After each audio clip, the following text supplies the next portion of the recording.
السلام علیکم ناظرین، امید ہے کہ آپ لوگ خیریت سے ہوں گے۔ اللہ تبارک و تعالی آپ لوگوں کو ہمیشہ خوش رکھے۔ آج کل سوشل میڈیا میں مفتی طارق مسعود صاحب سرخیوں میں آ رہے ہیں۔ کوئی مفتی صاحب کو گستاخ رسول کہہ رہے ہیں، کوئی مفتی صاحب کو گستاخ قرآن کہہ رہے ہیں۔ آج یہ سوشل میڈیا میں مفتی صاحب کے لیے دیگر الفاظ کیوں استعمال ہو رہے ہیں، کس بیان کی وجہ سے استعمال ہو رہے ہیں، چلیے پہلے آپ کے سامنے اس بیان کو رکھتے ہیں۔ اگر ظاہری لحاظ سے اس میں کوئی غلطی لکھنے میں ظاہری لحاظ سے، ورنہ تو اس میں بڑی حکمت ہے۔ گرامر کی ایک مسٹیک اگر ظاہری لحاظ سے میں مسٹیک کہہ رہا ہوں، گرامر کی ایک مسٹیک اگر ظاہری لحاظ سے میں مسٹیک کہہ رہا ہوں، ہم نے اس قرآن کی حفاظت ایسے کی ہے کہ اگر ظاہری لحاظ سے اس میں کوئی غلطی لکھنے میں ظاہری لحاظ سے، ورنہ تو اس میں بڑی حکمت ہے، ہوئی بھی ہے، ہم نے اس کی بھی کریکشن کی کسی کو اجازت نہیں دی۔ جو ہے جیسے لکھا گیا ایز چلا ہے، بڑے بڑے ابھی گرامر کے بارے میں ہے، انہوں نے بتایا سینٹینس میں تنوین نہیں آتی، دو نمبر دو سے دو پیش نہیں آتے، آپ نہیں آتے، یہاں آئے گئے پتہ نہیں کیوں ماننے پر اس کو لکھا ہی ایسے تھا۔ جس کتاب کی میرے بھائی ایسے حفاظت ہوئی ہو کہ اس کی گرامر کی ایک مسٹیک اگر ظاہری لحاظ سے میں مسٹیک کہہ رہا ہوں ہوئی ہے، اس کو ٹھیک کرنا کسی کے لیے ممکن نہیں ہے، تو جو ٹھیک آئے تھے ان کو کون ٹھیک کر سکتا ہے؟ ناظرین کرام، آپ لوگوں نے مفتی صاحب کے اس بیان کو سن لیا۔ مفتی صاحب کہہ رہے ہیں کہ ظاہری غلطی ہے عربی گرامر کی وجہ سے، لیکن اس طرح سے مفتی صاحب کو کہنا نہیں چاہیے۔ اس درمیان میں آپ لوگوں کو بتا دوں کہ مفتی صاحب کا کوئی ایسا ارادہ نہیں تھا کہ نبی صلی اللہ علیہ وسلم کے بارے میں اس طرح سے کہیں اور قرآن کے بارے میں اس طرح سے کہیں، ایسا کوئی ارادہ نہیں تھا۔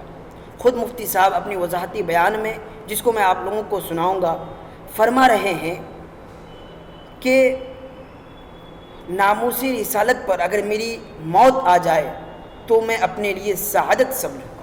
تو ایسا شخص کیسے اس طرح سے کا الفاظ استعمال کر سکتے ہیں؟ مفتی صاحب کا کوئی یہ ارادہ نہیں تھا۔ آپ خود مفتی صاحب کے اس وضاحتی بیان کو سن لیجیے۔ الرحمن الرحیم، نحمدہ ونصلی علی رسولہ الکریم۔ میں یہاں سفر میں ہوں اور نیٹ ورک پرابلم کی وجہ سے بار بار سگنل چونکہ ڈراپ ہو رہے تھے تو میں یہ وضاحت ریکارڈ نہیں کروا سکا جلدی۔ میرے خلاف سوشل میڈیا پہ ایک پروپیگنڈا چل رہا ہے کہ میں نے یہ کہا ہے کہ قرآن میں معاذ اللہ نقل کفر گرامر کی غلطیاں ہیں۔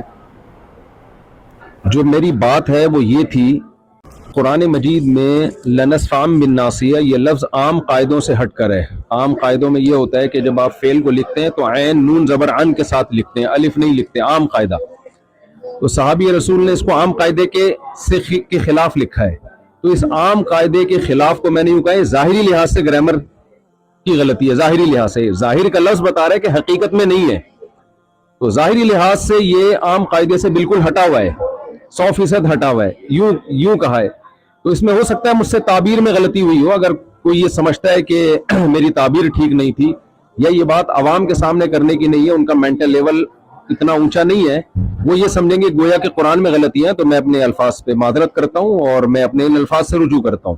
لیکن میرا منشا ہرگز ہرگز ہرگز قرآن مجید کی توہین نہیں ہے، کیونکہ میرا پورا بیان قرآن کی تصدیق پہ ہو رہا ہے، قرآن کی صداقت پہ ہو رہا ہے۔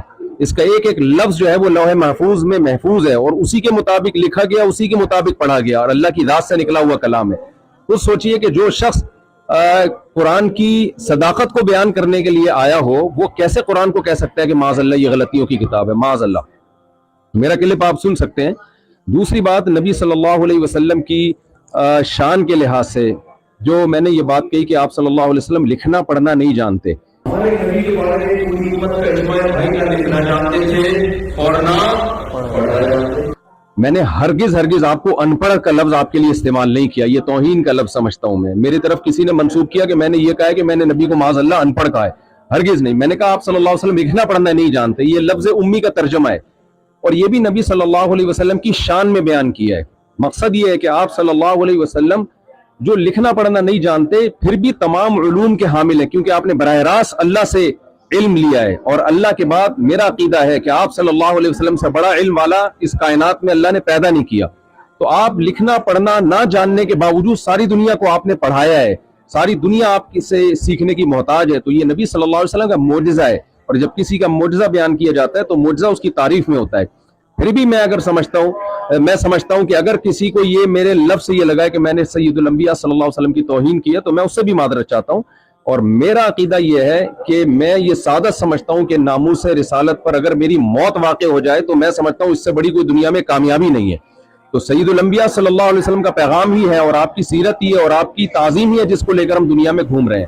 تو اللہ تعالیٰ مجھے بھی عمل کی توفیق دے، اور ہمارے جتنے بھی اہل اسلام ہیں سب کے دل میں اللہ پیغمبر کی محبت اور قرآن کی صداقت دل میں بٹھائے، اور جن صاحب نے میرے خلاف کلپ بنایا یا جو بھی میرے خلاف کلپ بنا رہے ہیں، آپ سب کو پاکستان کے حالات معلوم ہیں، جس طرح ناظرین کرام، آپ لوگوں نے مفتی صاحب کا یہ وضاحتی بیان سن چکے ہیں۔ مفتی صاحب خود کہہ رہے ہیں کہ اس طریقے کا الفاظ مجھے بیان نہیں کرنا چاہیے تھا۔ اگر لوگوں کو برا لگا ہے، مفتی صاحب کہہ رہے ہیں اگر مجھ سے اس طرح کی غلطی ہو گئی ہے تو میں اپنی اس بات سے رجوع کرتا ہوں، اور مفتی صاحب خود کہہ رہے ہیں کہ مجھے اس طریقے سے نہیں بیان کرنا چاہیے تھا۔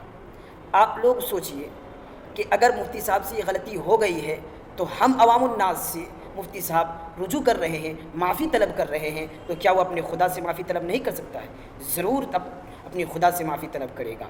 بس آپ لوگوں سے درخواست یہی ہے کہ خدا کے واسطے اب مفتی صاحب کے لیے ایسا الفاظ کرنا چھوڑ دیجئے، اور سوشل میڈیا میں جو مفتی صاحب کے لیے غلط کمنٹ کر رہے ہیں، روسٹ ویڈیو بنا رہے ہیں، آپ لوگوں سے درخواست ہے کہ خدا کے واسطے اب بند کر دیجئے، جو ہوا اس کو یہیں دفع کیجئے۔ مفتی صاحب نے رجوع اعلیٰ بیان خود جاری کر چکا ہے، اس لیے آپ لوگوں سے درخواست ہے کہ اب اس بحث میں پڑھنے کی کوشش نہ کریں۔